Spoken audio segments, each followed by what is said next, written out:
তোমরা সবাই আমার নতুন ব্লগে তোমাদের সবাইকে স্বাগত জানাই। এখন সকাল 11:30 মতো বাজে। তো আমি এখন রেডি হব। আজকে শনিবার, আজকে আমরা যাচ্ছি পার্ক স্ট্রিটে। তো আর কথা বাড়াবো না, একটু রেডি হয়ে নিই, তারপরে কথা বলছি। তো চলো এবার রেডি হওয়া যাক। আমি একটা পিঙ্ক কালারের টপ পরেছি, আর মুখের মধ্যে একটু ময়েশ্চারাইজার ক্রিম প্রথমেই দিয়ে রেখেছিলাম। তার মধ্যে একটু হালকা করে সিসি ক্রিম আর একটু প্রাইমার লাগিয়ে নিয়েছি।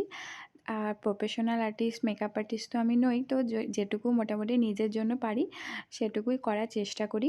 পিছনের দিকে সানি চা খাচ্ছিলো বসে বসে। ও তো প্রথমে যাবো নাই বলছিল, তো পরে আবার বললাম যে বাড়িতে বসে বসে বোর হবে, তো তারপরে আবার লাস্ট মোমেন্টে রাজি হয়েছে।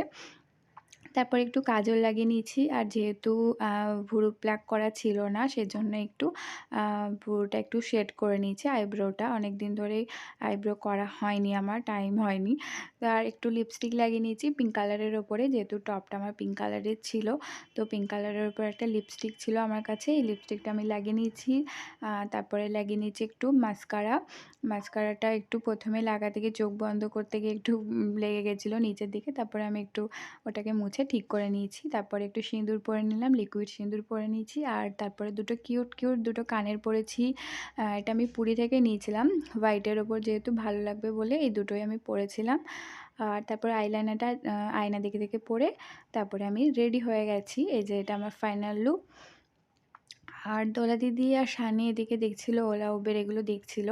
তো আমরা আমরা বেলগাছিয়া অবধি গেছিলাম উবেরে করে। তারপরে নেক্সটে গেছিলাম আমরা মেট্রো করে, কারণ আমাদের কাছাকাছি মেট্রো হচ্ছে বেলগাছিয়া।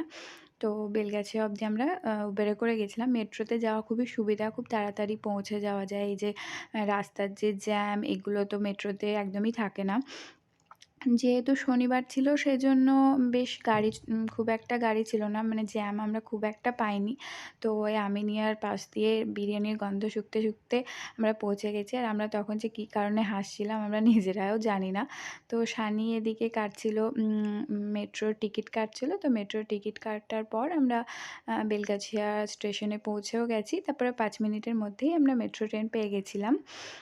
আর আজকের রিজন হচ্ছে আমরা পার্ক স্ট্রিট এসেছি এই কারণে হচ্ছে দোলা দিদির একটা বান্ধবী স্বর্ণালিদি বলে আছে। তো ও আমাদের সাথে অনেক দিন দেখা হয়নি, আর দোলা দিদির সাথেও অনেক দিন দেখা হয়নি।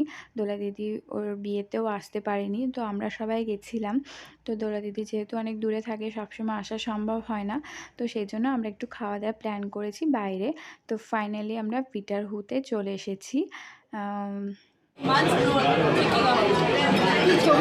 হ্যাঁ, ভিডিও করে নিলাম একটা ছোট্ট করে।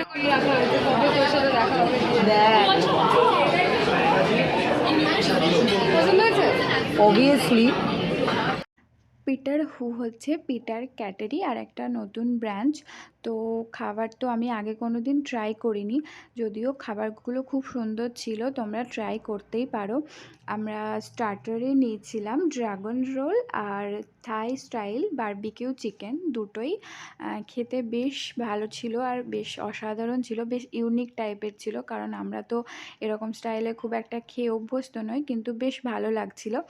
তারপরে একটা চাটনি আমাকে দোলা দিদি খাওয়ালো, তো খেতে একটা কেমন একটা বিস্বাদ ছিল। আমার মুখের রিয়াকশান দেখেই তোমরা বুঝতে পারবে যে খেতে কীরকম একটা তিতকুটে ভাব ছিল।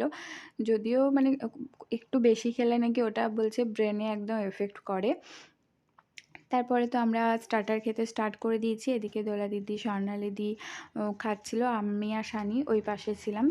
তো আমরাও খেতে স্টার্ট করেছিলাম, খেতে বেশ ভালো ছিল।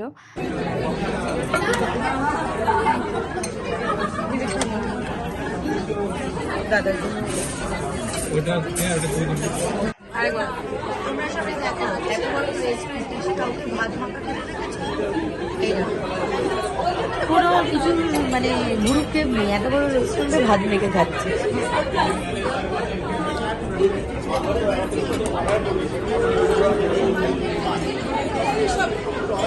লজ্জা করে খাওয়া।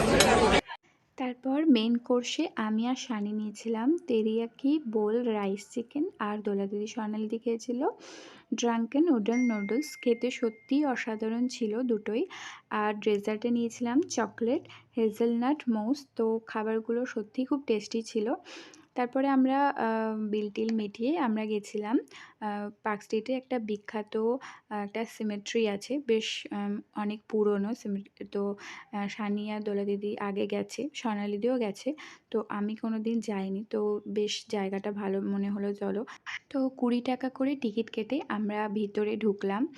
আর বাইরের যে কোলাহল, যে গাড়ির আওয়াজ, সেগুলো না ভিতরে ঢুকে কেমন একটা নিস্তব্ধ ব্যাপার হয়ে গেল, কেমন একটা সাসপেন্স সাসপেন্স লাগলো।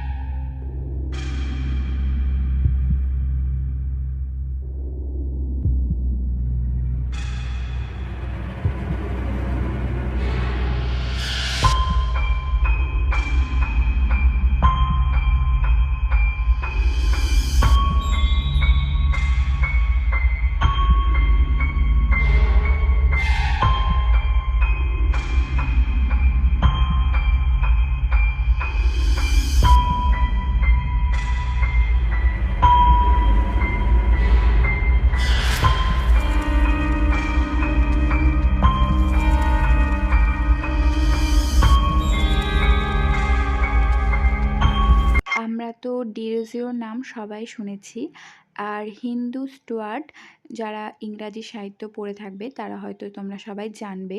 তো এই দুজন বিখ্যাত মানুষের এখানেই সমাধি দেওয়া হয়েছে।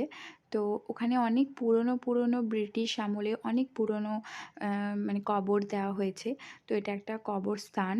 তো বেশ একটা ভয় ভয় গা ছমছমের ব্যাপার ছিল।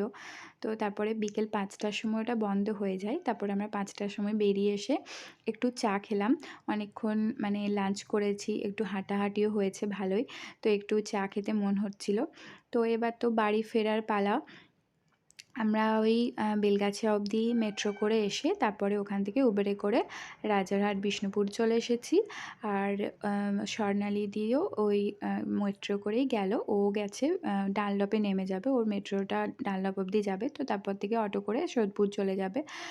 সোদপুর বাড়ি স্বর্ণালিদির। তো এখানে একটু খুনসুটি হচ্ছিল ওদের দুজনের মধ্যে, অনেক দিন পর দেখা হয়েছে। আর সেই কলেজ লাইফের কথাগুলোও সব মনে পড়ে যাচ্ছিল। তো একটু মজাও করছিল দুজন মিলে, যে ফোনে টোনে কথা বলিস, চিঠি লিখিস, এরকম ব্যাপার-স্যাপার বলছিল। তো তারপরে স্বর্ণালিদি চলে গেল, আমরাও উবের করে বাড়ি চলে এলাম। তো চলো সবাইকে যে বলছি যে ব্লগটা ভালো লাগলে প্লিজ তোমরা সাবস্ক্রাইব করো, চ্যানেলটাকে লাইক করো, কমেন্ট করে জানিও তোমাদের ব্লগটা কেমন লাগলো। সবাই খুব ভালো থেকো, সুস্থ থেকো। দেখা হবে অন্য কোনো একটা ব্লগ নিয়ে। তো টাটা।